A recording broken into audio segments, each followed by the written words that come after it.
Hello বন্ধুরা, e learning YouTube চ্যানেলে তোমাদের প্রত্যেককে আরও একটি নতুন ভিডিওতে স্বাগত। আজকের এই ভিডিওতে আমরা এখন আছি নর্থ বেঙ্গল ইউনিভার্সিটির অফিসিয়াল ওয়েবসাইটে, যেখানে ইতিমধ্যে তোমাদের এপ্রিলের 9 তারিখে একটি নোটিশ প্রকাশিত হয়েছে তোমাদের আসন্ন সেকেন্ড, ফোর্থ এবং সিক্স সেমিস্টারের পরীক্ষা সংক্রান্ত বিষয় নিয়ে। ইতিমধ্যে আমরা জানি যে নর্থ বেঙ্গল ইউনিভার্সিটির পূর্ব নির্ধারিত সময় অনুযায়ী সেকেন্ড, ফোর্থ এবং সিক্স সেমিস্টারের পরীক্ষা শুরু হওয়ার কথা ছিল 4 জুন থেকে, এবং তা পার্লামেন্টারি ইলেকশনের জন্য এক্সটেন্ড হয়েছে, অর্থাৎ ডেট পিছিয়ে করা হয়েছে 20 জুন থেকে তোমাদের যাবতীয় পরীক্ষার সময়সূচি দেওয়া হবে। তো চলো নোটিশটি দেখে নেওয়া যাক। দেখো, এখানে নোটিশটি প্রকাশিত হয়েছে এপ্রিলের 9 তারিখে, যেখানে তোমাদের নর্থ বেঙ্গল ইউনিভার্সিটির তরফ থেকে পরিষ্কারভাবে জানিয়ে দেওয়া হয়েছে, যেখানে তোমাদের নোটিশটি প্রত্যেকটি কলেজের ওয়েবসাইটে দেওয়া হবে। চলো নোটিশটি ফলো করি। Subject: revised date of UG if semester examination 2024, অর্থাৎ তোমাদের আসন্ন যে সেমিস্টারের পরীক্ষা আছে সে সংক্রান্ত বিষয় এখানে নোটিশটি দেওয়া হয়েছে।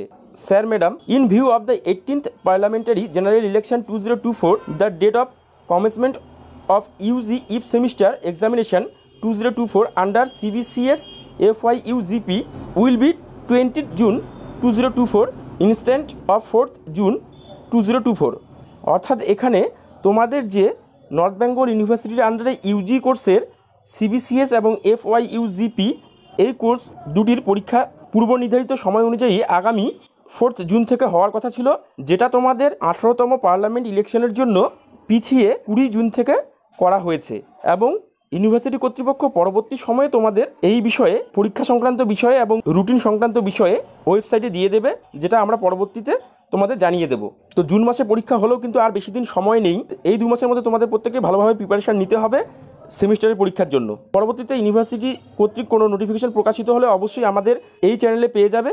তো প্রত্যেককেই এই রিলেটেড আরও ভিডিও পেতে আমাদের এই চ্যানেলটিকে সাবস্ক্রাইব করবে, বেল নোটিফিকেশনটা অন করে রাখবে, যাতে পরবর্তী ভিডিও তোমাদের দ্রুত আমরা দিতে পারি। যদি কিছু জানার থাকে অবশ্যই আমাদের কমেন্ট সেকশনে কমেন্ট করবে, আমরা তোমাদের প্রত্যেকটি প্রশ্নের উত্তর দিয়ে দেবো।